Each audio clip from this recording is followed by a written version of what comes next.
Good morning, everyone. Welcome back to the shed. I am Lonnie, and Candace is not in here this morning. She's feeling a little under the weather. She might come in later. I don't know.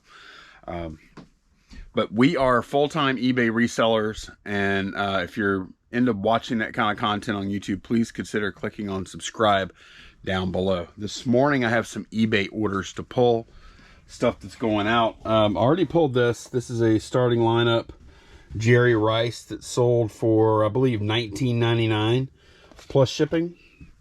Then I think I've got like 14 things going out today, something like that, somewhere in there. For Charlie sold a G.I. Joe U.S. Marine Corps boot. Okay. For Charlie, I remember this guy.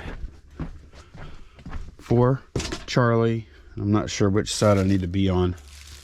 I see him over there. I also see something I need to get rid of. These collectible cereal boxes ain't doing it. And we can't eat the cereal. This is sold for $17.99 plus shipping on top.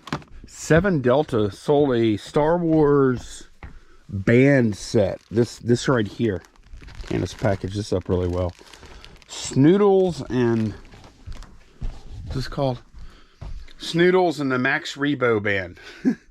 This sold for the amount you see on the screen. Pulling from the pocket. 24 and 25. Okay, 24 is Hammerhead. And then 25. Who is this guy? 21B. Yeah, these sold for the amounts you see on the screen. All 3 of these go in the same order. One more fig on that same order. Gamoran Guard. Right here.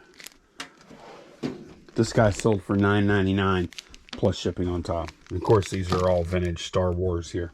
Okay, 10 Bravo sold a lunchbox. Okay, that's it right here. This is a Kung Fu lunchbox. I got a bunch of lunch boxes from my guy during a buy one time. I had no idea they were going to be as good as they were, but had quite a few higher value. I would call this fairly high value lunch box. What did it sell for? $59.99. Yeah, $59.99 plus shipping on top. Pretty cool. This is from the is this like Kung Fu Theater? Maybe is that Bruce Lee? I don't know. Just showed y'all this the other day when we got it from an estate sale. This Simmons Wireless, which refers to radio, I guess. And that is a ship going down. And it does say CQD, which was the old SOS, as many of y'all pointed out there in the comments. $44.99 plus shipping on top for this. Of course, you would get more if you had the key. Okay, I've got a razor order here. I already pulled this part of it. These are some Schick Extreme 3 pivot balls, 18 of them. And then I have 5 Delta. We have more. Not sure which side I need. Probably this side. Yeah, these, I think. Yeah, Bic sensitive. There's like 76 of these. In 7 packs. Wonder why there's... oh, one is a 10 pack. I see. Or a couple of them are 10 packs. Anyway, that total order is $39.99 plus shipping on top. From Guy Drawer, sold these little Powerpuff Girls notebooks. These 2 right here. Which I couldn't believe these were even worth anything. But they were. You could see the price there on the screen. And then also on that order have some cards. And here, I think these cards over here. Yeah, these X-Men playing cards with Wolverine on them. Those are sealed. Just listed this yesterday. I could have priced it a little higher, I think. Although I don't know. I'm actually fine with it exactly what I priced it at. Got $24.99 plus shipping on top for this New Orleans Hornets bag. And I was only able to find a couple of them on Worth Point. And yeah, I think it's pretty cool. It does say NOLA right here, New Orleans, Louisiana, in case y'all didn't know. $24.99 plus shipping on top. For Bravo, we've had this for a little while, I think. Sold a Star Wars electronic toy. Yeah, this thing right here from episode 1. Destroyer Droid game. It's got like an LCD game there on it or something. $10.99 plus shipping on top for that. And I think we just have one more thing. Okay, we need a Spawn fig. Shelf location next to Cube. Spawn from Mortal Kombat. This sold for $34.99 plus shipping on top. And that, I think that's everything that's going out today. All right, let's do a few questions. I have 5 questions pulled up here on the screen. First one, Tyler Eastman. Have you considered hiring a high school student to do your scans off-site? No, I have not. And also, I think there are companies that can bulk scan for pennies a piece. Yeah, I'm probably not going to do that. But my plan right now is to do like 1 lot of postcards per week. Maybe spend an hour a week on it, and that's it, and just keep doing that until it's done. For instance, I'm doing something similar with the starting lineup stuff. I listed, let's see, those 4 up there. There's 1 over here, and then I've got some more right here. These are just the ones I listed today. That's how I've been treating that too. I have like probably 500 of those things total. I'm on 188 now, and I don't want to spend all day every day on them, but I'm willing to spend like, 30 minutes to an hour a few times a week, and then after months or so it'll all get listed, and I can maintain my sanity and list other stuff during the day too. Going to treat the postcards the same way. That's not a bad idea for the scans. I may even what I might do, because the scanner is fairly quick, but it's time consuming when I'm doing that many scans. I may experiment with a photo setup where I just put them down, pop, turn them over, pop, and maybe I could even do more postcards at a time that way to make it even faster. As a matter of fact, I'm pretty sure that's what I'm going to do next time. I don't think I'm going to be scanning them anymore. Maybe if I could get like 10 per photo, that might be, that'll be way better. I put a tripod right here and lay them out, snap, flip, snap, lay out 10 more. I could do that a lot faster. But no, I'm not going to complicate. We're never probably going to hire any kind of high school student or anything like that. And honestly, I don't want to pay the wages it would cost to hire somebody like that. Brian Klaus. Do you ever do Facebook market listings for large items or difficult to pack items? I have a vintage neon beer sign that I'm scared to death to package safely enough to ship. I don't do it as often as I should. However, I did recently, I would say like 2 weeks ago or so. I did sell let me show y'all real quick. Okay, yeah, this video right here, garage sale goodies. There's a Krispy Kreme sign. That sign we bought for, I think, 50 bucks at a yard sale, and sold it for 150 local on Facebook because I did not want to ship it. I felt like there was a really good chance it would break. I don't do it enough. But yeah, I do that every now and then. Vintage neon beer sign. I think beer signs are perfect for Facebook Marketplace because there's plenty of people that buy those. So yeah, I would use that. This is an interesting question here. Does Candace think that with the rising wages due to labor shortages that she might have not moved to full-time shed life if she was considering it now versus then? Now, this is the one I think I need to ask Candace also to find out what she would say. But what I can tell you is that at the time Candace quit her job, it was not related to the money she was making, because she was actually making pretty decent money there.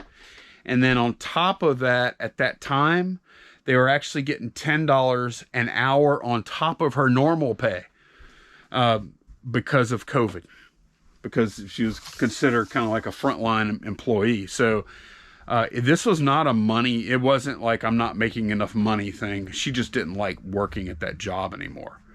So if I had to guess, which I will guess now, I don't think things would have changed at all. But yeah, definitely wages are way higher for a lot of jobs now, especially the entry-level jobs. There's a lot of jobs now around here that you can start at like 14, 15 an hour that probably a year or two ago probably would start at like $9 an hour or something. But I'm pretty sure she would still quit because it was never related to the money for the the reason she left in the first place. SMB right here. This is hypothetical. This is a question that I don't really love answering. I think a lot of us can probably feel this. If you completely stop buying new stock today, how long do you think it would take you to list everything you have unlisted and in storage at the current rate of listing for an average day? I mean, this is a pure guess. I think probably about 6 months. I think we could probably not buy anything at all for 6 months and list every day, and then we probably run out at that point. That's a guess, though. Now, coming into the winter, definitely buy way less at garage sales, or actually there's about 3 months where we won't be buying anything at all at garage sales. Estate sales are still happening, though. That doesn't really change, at least around here. The X factor, though, is, will my guy call me tomorrow with a big deal? And that's what I never know, right? So that back stock that I have of unlisted stuff, or that we have of unlisted stuff, it was always supposed to have gotten listed, but then other deals have come along in the interim. So we have a bunch. And I mean, on one hand, yeah, you want all your stuff listed. On the other hand, there is some security in knowing that we can list every day and not run out of stuff to list. Like that does feel kind of good in some, but I would like to feel what it feels like to actually run out at some point. That's a good question for everybody, though. Like, if you stop buying right now and you stayed listing consistently, how long could you list until you ran out of stock and had to start buying again? And that's actually probably not a bad thing for a lot of people to do, including us, just to quit buying. Karen says, you mentioned eBay postcard mailing envelopes. Where do I find these, or are they part of the quarterly store coupon? I'm going to pull it up in a minute, but I have, it's behind this box of CDs. You know what? I think I might deal with these CDs right now after I finish this. Okay, so I've been using these for, well, I'm not going to mail postcards in these because I'm not going to sell single postcards, but I've used these for sports cards, and they're fairly, like, they're not super rigid, but they're a little rigid. They're very, very similar to the eBay ones. eBay shipping supply coupon you can also use. Hang on, let me pull that up. Okay, these are the ones I am using right now. The ones that you see there. It's these from 3 Rivers, 3RB. It is, and you can see the title, 200 6x8 rigid photo document. So you get 200 for $42. So what's that end up being? About, that's like 21 cents a piece. So I like them. There are also eBay ones. Let me pull those up. Okay, this is the same one here. 5x7 paperboard mail jacket envelope. This is from the eBay shipping supply store. $30 for 100, so they're like, they cost 50% more. Of course, if you're using your coupon, they're quote unquote free. So I would say these, I think the eBay ones are just, it's not a lot, but I would say they're slightly stiffer than these. Not by a bunch, though. So that's what I use. I do want to also mention, I've been using these. Let me see if I can do a one-handed. I've been using these. I cannot do it one-handed, but I'll do it like this. It's not worth getting the tripod out. I've been using these the past week or so. Oh my gosh, this has been a game changer, because I can pack this so fast. And then I just fold it up like that in about 5 seconds. And then I put a piece of tape here, and I put a piece of tape here, and I put a piece of tape here. And if I'm shipping, say, like one action figure, then all I do, I take one piece of bubble wrap, and yes, that is American Bubble Boy wrap now. I ran out for a while. I had to source some local bubble wrap. But anyway, I just lay down a sheet of bubble wrap, and then, I know this is not the question that was asked. And let's say I'm shipping this guy, drop him in here, and that's it. And then I put, you know, like a little thank you note or whatever. And these are freaking perfect. And look, with the action figure in here, in a 742 box, it still weighs under 4 ounces. So it ships at the cheapest first class package rate. So this has been really, really good. And the good thing about these boxes, they are a little pricey. I forget what we spent on them, but they're very sturdy. Like, you're not going to get a sturdier box than those. So sometimes they call them crush proof. So that is that's going to be it for the video today. Thank y'all very much for watching. And remember, if you like watching eBay videos, this is the right place for you. Please consider clicking on subscribe down below. Bye, y'all.